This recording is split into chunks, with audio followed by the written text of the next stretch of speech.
Hello everyone.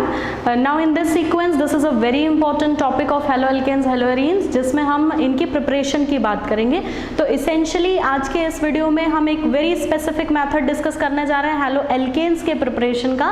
तो हैलोएल्केन्स के preparation के लिए जो सबसे पहला और इम्पॉर्टेंट मेथड है वो है हाइड्रोकार्बन से हैलोएल्केन्स का प्रिपरेशन। तो जैसे कि हम सभी जानते हैं कि हाइड्रोकार्बन्स में एल्केन एल्कीन्स और एल्काइंस सभी आते हैं। तो आज की वीडियोज़ में हम सिर्फ एल्केन से हैलोएल्केन का प्रिपरेशन पढ़ेंगे। तो बेसिकली मेजर कंपाउंड कौन है? एल्केन, यानी कहाँ से शुरुआत होगी? एल्केन से, और बनाना क्या है? Haloalkane, right. और मेथड क्या यूज होगा? Free radical halogenation. तो सबसे पहली बात है हम फ्री रेडिकल के बारे में बात करेंगे और फिर हैलोजिनेशन की बात करेंगे। हैलोजिनेशन का मतलब हुआ addition of halogen. Addition of halogen अगर करना है तो हैलोजन हमारे पास होना चाहिए, वो कैसे आएगा? तो इस मेथड में एक्चुअली जो मैकेनिज्म है उसे ही फ्री रेडिकल हैलोजिनेशन कहते हैं, जिसमें मेजर 3 स्टेप होती है। पहली स्टेप होती है इनिशिएशन, फिर आता है प्रोपोगेशन और फिर आता है टर्मिनेशन।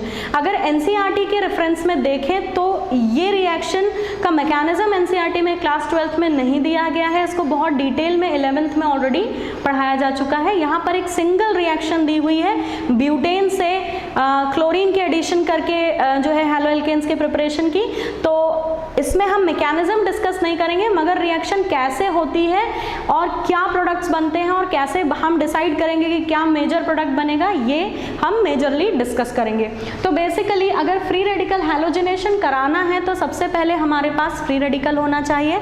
तो इसके लिए हमें क्या करना पड़ेगा? क्लोरीन मॉलिक्यूल अगर हम लें और इसका होमोलिटिक क्लीवेज कराएं, होमोलिटिक हेट्रोलिटिक क्लीवेज पर बहुत डिटेल में एक वीडियो में ऑलरेडी बना चुकी हूँ, तो आप उसे देख सकते हैं। इसको जो है लाइट या हीट के थ्रू, जैसे कि हमें पता है कि इनके दोनों के बीच में कोवेलेंट बॉन्ड है जो कि स्टेबल कोवेलेंट बॉन्ड है, क्योंकि दोनों ही एटम्स क्लोरीन के हैं, कोई इलेक्ट्रोनेगेटिविटी का डिफरेंस नहीं है जिसकी वजह से यहाँ पर कोई प्रॉब्लम क्रिएट हो। तो ये क्या होगा? होमोलिटिक फिजन में दोनों ही एक एक इलेक्ट्रॉन लेकर के क्या बना देंगे? 2 फ्री रेडिकल, राइट। अब ये फ्री रेडिकल हमें पता है कि एक ऑड इलेक्ट्रॉन स्पीशीज होती है और ये हाईली रिएक्टिव होती है। तो अब इसका क्या काम है? इसे क्या करेंगे? एल्केन से रिएक्ट कराएंगे। Let's take an example of methane. इस मीथेन मॉलिक्यूल को अगर मैं क्लोरीन के मॉलिक्यूल से रिएक्ट कराती हूं सेम प्रोसेस के थ्रू, और इन दोनों में से किसी एक मेथड को यूज करके अगर हम क्लोरीन का फ्री रेडिकल बनाएं और आगे की रिएक्शन पर गौर करें तो 2 फ्री रेडिकल बनेंगे क्लोरीन मॉलिक्यूल, क्योंकि ये एक डायटोमिक मॉलिक्यूल है। तो 2 क्लोरीन के फ्री रेडिकल देगा, तो एक रेडिकल क्या करेगा? वो यहाँ से हाइड्रोजन को विड्रॉ करेगा और HCl बना लेगा, राइट। क्योंकि क्या करना था? एल्केन से एक हाइड्रोजन निकालना था, तो वो क्लोरीन के साथ HCl बना लेगा।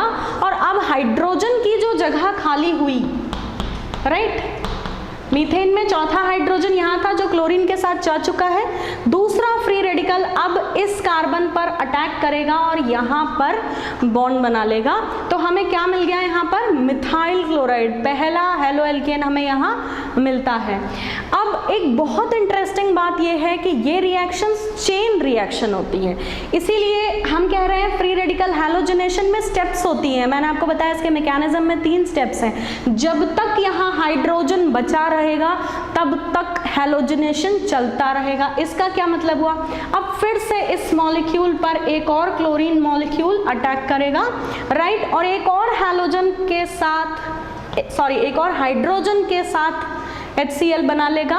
और फिर यहाँ ऑलरेडी एक क्लोरीन आ चुका था, एक और मान लेते हैं ये वाला हाइड्रोजन वापस निकल गया, तो एक और क्लोरीन जो बचा था वो यहाँ आ जाएगा। तो जो हमारा फ्री रेडिकल जनरेटिंग स्पीशीज है वो हमें 2 फ्री रेडिकल दे रहा है। तो एक कहाँ जाएगा? हाइड्रोजन के साथ, और दूसरा कहाँ जुड़ेगा? हमारे मेन एल्केन के साथ। अभी भी 2 हाइड्रोजन बाकी है, इसका मतलब ये रिएक्शन यहाँ पर भी रुकेगी नहीं, राइट। तो यहाँ पर CH2Cl2 मॉलिक्यूल बना। अब ये फिर प्रोसेस चलेगी। अगर यहाँ पर एक और क्लोरीन मॉलिक्यूल आ जाता है तो फिर से क्या होगा, अब एक और हाइड्रोजन निकल जाएगा और हमारे पास बनेगा क्या, CHCl3, क्योंकि तीसरा हाइड्रोजन भी गया और उसकी जगह क्या जुड़ गया, एक और क्लोरीन और इसके साथ एक और HCl मॉलिक्यूल का प्रोडक्शन हुआ, राइट। अब अभी भी एक हाइड्रोजन बचा हुआ है, तो फिर से यहाँ ये सारी प्रोसेसेस में जो है एक्सटर्नल एजेंसीज बॉन्ड ब्रेक करने के लिए या कह सकते हैं फ्री रेडिकल बनाने के लिए ज़रूरी है, और फिर से एक क्लोरीन मॉलिक्यूल ऐड करेंगे और सेम प्रोसेस के थ्रू एक लास्ट हाइड्रोजन जो बचा है वो भी निकलकर कार्बन टेट्राक्लोराइड बन जाएगा। तो इस प्रोसेस में, पूरे प्रोसेस में हमने देखा कि हमें 4 कंपाउंड्स मिलते हैं, 1, 2, 3 और ये चौथा। ये 4 कंपाउंड्स क्यों मिले हैं, ये 4 कंपाउंड्स इसलिए मिले हैं क्योंकि एल्केन में 4 हाइड्रोजन थे। तो जब तक हाइड्रोजन्स रहेंगे हैलोजनेशन चलता रहेगा, और इस मैकेनिज्म को हम बहुत अच्छा मेथड नहीं कह सकते हैलो एल्केन्स के प्रिपरेशन के लिए। क्यों नहीं कह सकते, क्योंकि ये मिक्स्ड कंपाउंड्स बनाते हैं। अब आपकी रिएक्शन मिक्सचर में इन चारों का कुछ कुछ परसेंटेज बना होगा, तो it would be a tedious method कि एक बार बनाएं फिर इनको सेपरेट करें। मान लीजिए मुझे सिर्फ मिथाइल क्लोराइड चाहिए, तो ये रिएक्शन यहाँ तो रुकने वाली नहीं है, वो यहीं जाकर रुकेगी।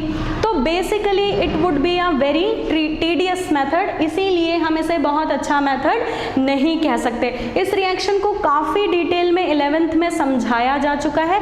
अब हम डिस्कस करेंगे वो रिएक्शन जो NCERT में लिखी हुई है कि हैलोजनेशन के थ्रू कैसे हम हैलो एल्केन्स बना सकते हैं। तो ये सारे हैलो एल्केन्स हैं, ये चारों ही हैलो एल्केन्स हैं, right. Now let's see, NCERT says कि अगर आपके पास ब्यूटेन मॉलिक्यूल है, right, this is butane, this is the 4th member of alkane series.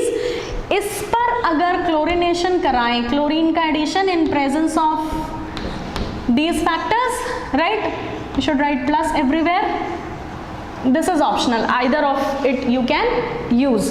तो यहाँ पर क्या होगा, अब हाइड्रोजन तो बहुत talk about addition of chlorine molecule on butane, ये एग्जांपल NCERT में दिया हुआ है।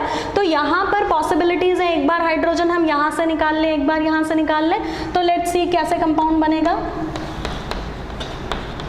इस लास्ट कार्बन के तीनों हाइड्रोजन्स को मैं एक्सपैंड करके लिख रही हूँ so that we can understand it properly.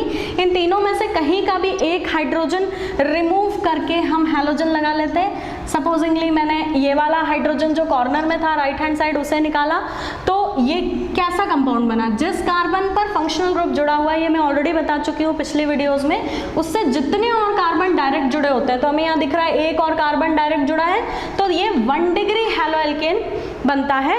और पॉसिबिलिटी है, जैसे मैंने आपको पहले बताया था कि हाइड्रोजन यहाँ से भी निकल सकता है और यहाँ से भी निकल सकता है, तो जो दूसरा मॉलिक्यूल यहाँ बन सकता है वो ये बनेगा।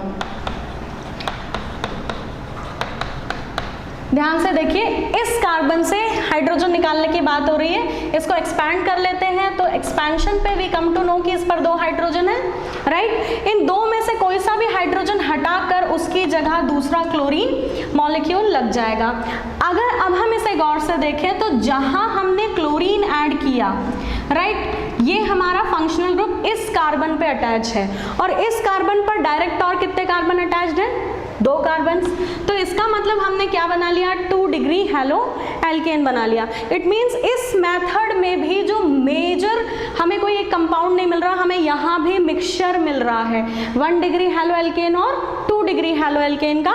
मगर फिर भी देयर आर सर्टेन कंडीशंस जिनमें हम ये कह सकते हैं कि ये मेजर कंपाउंड होगा, और ये मेजर मतलब ज़्यादा क्वांटिटी में बनेगा एज कम्पेयर टू दिस, ये माइनर होगा और ये मेजर क्वांटिटी में होगा। मीन्स अगर हम यील्ड को 100% मान लें तो ये अगर 70% होगा तो ये 30% ही बनेगा। This was just for the sake of example कि आप मेजर और माइनर का मतलब समझ पाए। अब ये मेजर क्यों होगा, अगर ये क्वेश्चन है तो इसका जवाब ये है कि 2 डिग्री कार्बोकेटायन बना होगा यहाँ पर से, जब हाइड्रोजन हटा होगा तो कार्बन पर प्लस चार्ज आया होगा, राइट। तो 2 डिग्री कार्बोकेटायन 1 डिग्री कार्बोकेटायन से ज़्यादा स्टेबल होता है, इसीलिए ये रिएक्शन आगे की तरफ ज़्यादा बढ़ेगी। अब स्टेबल होता है है तो रिएक्शन आगे की तरफ क्यों बढ़ेगी? देखिए अगर अनस्टेबल होता तो वो वापस चला जाता, वो प्रोडक्ट नहीं बनाता, पर वो स्टेबल है तो 2 डिग्री 1 डिग्री से ज़्यादा स्टेबल है, इसीलिए ये कंपाउंड ज़्यादा बनेगा एज कंपेयर टू